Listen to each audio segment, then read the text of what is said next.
Congresso aprova finalmente a reforma tributária. Olá, sou o Rubem Branco da Branco Advogados. Vamos tratar hoje aqui desse tema. Mais uma vez, havendo dúvidas, tenho certeza que nesse tema haverá muitas dúvidas. Entre em contato com o canal e dê o seu like ou dislike aí quanto ao tema tratado.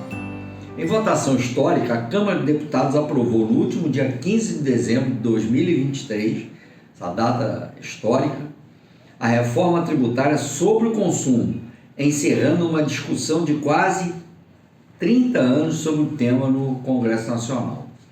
Por 371 votos a favor e 121 contrários em primeiro turno e 365 favoráveis e 118 contrários no segundo turno, os deputados aprovaram simplificação dos impostos sobre o consumo, previsão de fundos para desenvolvimento regional e a sustentação de crédito do ICMS até 2032, além de unificar a legislação dos novos tributos. Os deputados aprovaram aqui a simplificação dos impostos sobre o consumo, porque na realidade eles não entendem muito da complicação que é o sistema tributário, porque dizer que vai simplificar, até acredito que simplifique daqui a 10 anos. Agora, nos próximos 10 anos, vai ser uma complicação para manter dois sistemas paralelos de recolhimento de impostos, mas está aprovado pelo Congresso, né? O texto final da reforma consolida as duas versões da Câmara e do Senado, uma vez que os deputados fizeram apenas mudanças supressivas, preservando a maior parte das alterações feitas pelos senadores.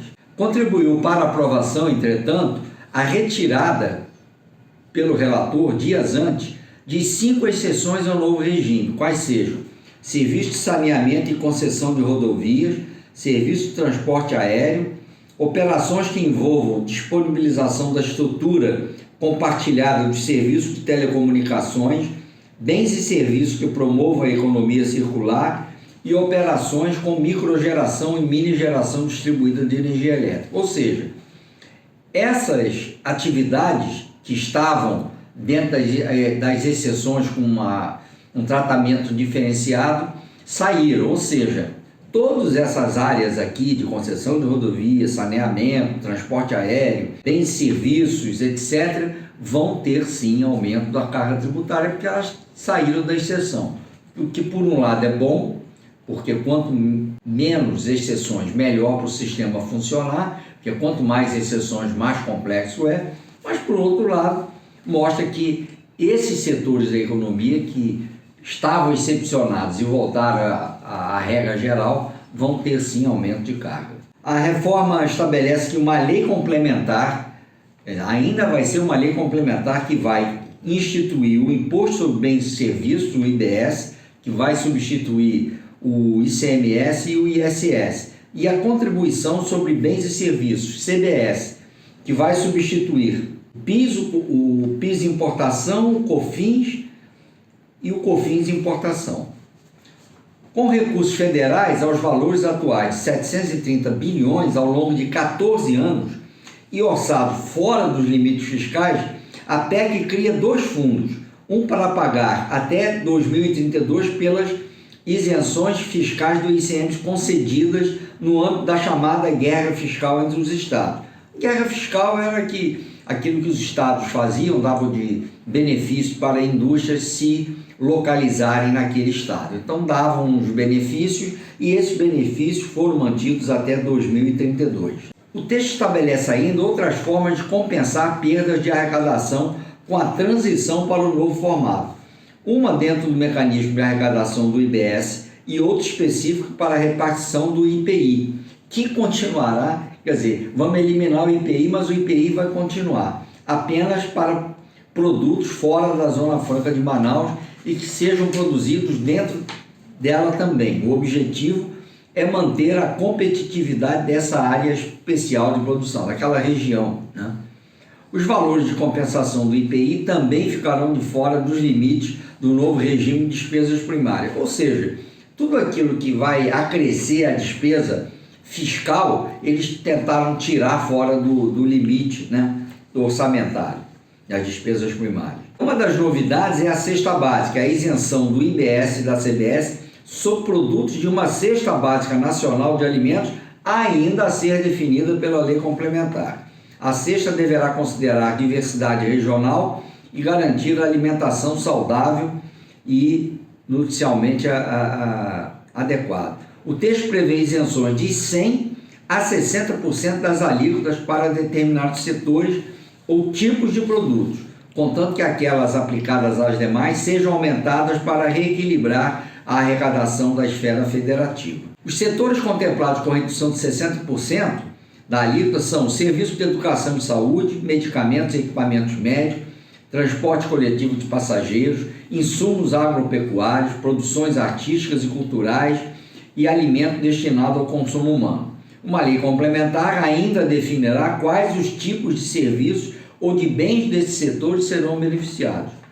Profissionais liberais. A proposta de emenda constitucional também remete a uma lei complementar, ou seja, tudo vai ser tratado. O que se definiu aqui nessa aprovação da reforma são princípios, né? A lei complementar é que vai detalhar tudo. Então, a lei complementar vai dar a definição de serviços que poderão ser beneficiados com redução de 30% das alíquotas, quando prestados por profissionais cuja atuação é submetida a conselho profissional, um advogado, contadores, médicos, arquitetos, engenheiros, etc. Como os novos tributos não atingem as empresas do Simples Nacional, serão beneficiados aqueles com faturamento anual até 4,8 milhões. A redução de alíquota alcançará ainda serviços de natureza científica, literária, intelectual ou artística. Com a aprovação de um destaque do bloco do PMDB e PSD, em vez de salário máximo, seguir o subsídio do governador ou do prefeito, passará a valer o teto federal, atualmente o subsídio dos ministros do Supremo Tribunal Federal. Ou seja, ao invés de diminuir a despesa pública, indexou-se um tipo de despesa pública ao salário máximo que existe dentro da União, que é dos ministros do STF. Ou seja, mais uma vez a despesa pública vai subir. O IBS estadual e municipal e a CBS federal vão depender todas de lei complementar ainda serem criadas, e sua cobrança terá um ano de teste em 2026, quando a CBS será cobrada com uma alíquota de 0,9% e o IBS 0,1%. Ou seja, a preocupação que todos têm com a reforma, no ano de 2024 nada vai acontecer. No ano de 2024 o Congresso vai passar o ano fabricando as leis, produzindo as leis complementares, e só a partir de 2026 é que haverá o primeiro passo da aplicação do IBS e da CBS. E depois teremos um período de 10 anos para a implementação total tanto da CBS quanto do IBS. Ou seja, até 2033 nós vamos ter um período de phase-out dos impostos atuais, PIS, COFINS, etc., e um phase-in dos novos impostos, IBS e CBS. Por isso é que ainda há muita crítica, que o sistema vai se tornar 2 vezes mais complexo do que já é hoje. Depois de 10 anos, quando toda a legislação do ICMS, IPI, PIS, COFINS tiverem sido eliminadas, e aí por ter uma aplicação genérica da CBS e do IBS, com uma legislação única e no Brasil todo, pode ser que a partir daí teremos uma razoável simplificação para as empresas principalmente. Até lá vamos ter muita confusão. Na próxima apresentação farei uma continuação das mudanças que a reforma tributária aprovada dia 15 agora no Congresso vai trazer para a sociedade brasileira como um todo. É isso aí.